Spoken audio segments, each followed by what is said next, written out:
The night smelled of oil, rain, and exhaustion when a poor single-dad mechanic accepted the job no one wanted, a job that felt heavier than the toolbox in his hands and lonelier than the empty passenger seat beside him.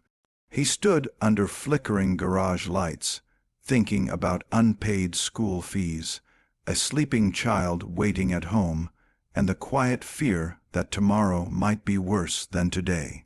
If you believe in kindness and second chances, pause for a moment after this opening and like, comment, share, and subscribe to the channel Ripple of Kindness, because stories like this only travel as far as caring hearts are willing to carry them.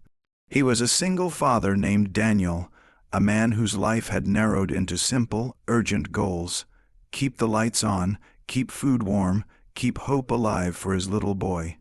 His wife had passed years earlier, leaving him with a wedding ring he still wore and a promise he never broke. By day, Daniel repaired engines at a small shop that smelled of metal and coffee gone cold. By night, he took whatever work came, because survival doesn't ask whether you are tired, it only asks whether you will stand up again. When a late night call came asking for emergency mechanical help at a secluded estate far outside town, every other mechanic refused. The road was bad, the hour was worse, and the payment uncertain. Daniel said yes because fear had taught him that saying no could be more dangerous than the dark. The drive was long and quiet, the kind that gives space for memories to surface and doubts to grow loud. Rain slicked the asphalt, headlights carving tunnels through the black.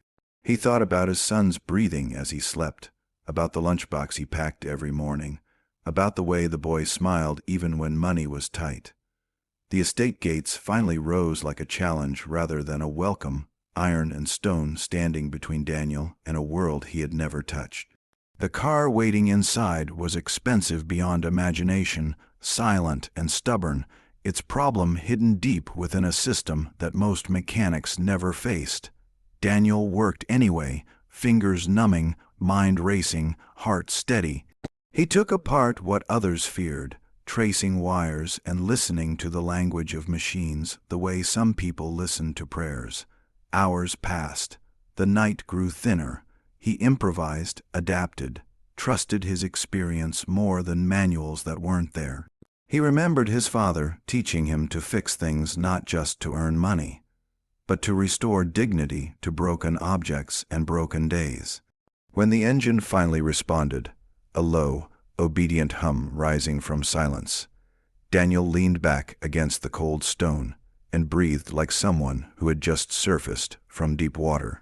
He cleaned his hands, left a simple note explaining the fix, and drove home before dawn, unaware that the owner of that silent car had watched every moment through security screens, not with suspicion, but with something close to awe.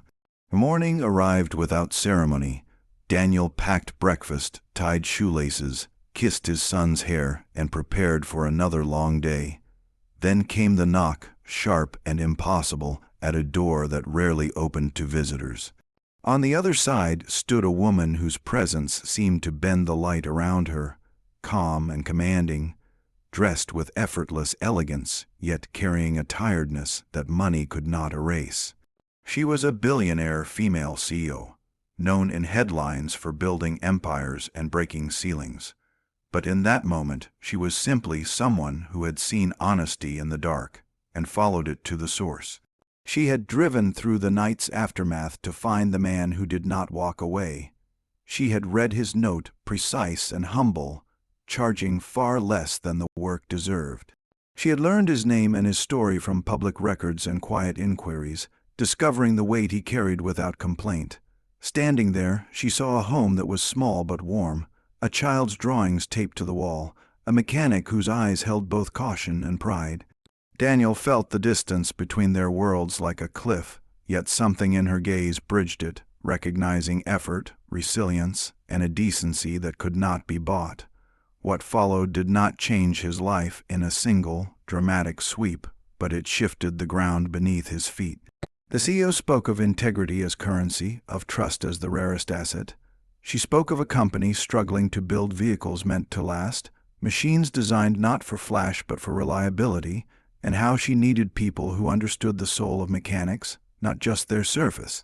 Daniel listened, stunned, because no one had ever asked him to imagine beyond the next bill. He felt fear again, but this time it was the fear of hope, sharp and unfamiliar. Days turned into weeks. Daniel balanced work and training, learning systems that once seemed unreachable, his hands translating old wisdom into new technology. He was not lifted above his past. He carried it with him, using it as proof that skill and perseverance mattered. The CEO visited the shop floor often, watching how he taught younger workers, how he refused shortcuts, how he spoke of safety and pride. She saw leadership where others saw grease, stained sleeves. Daniel saw possibility where he once saw walls. At home, his son noticed the change not in wealth, but in the way his father stood straighter, laughed easier, and spoke of tomorrow without flinching. The real transformation arrived quietly, the way dawn replaces night without asking permission. Daniel was offered a role shaping a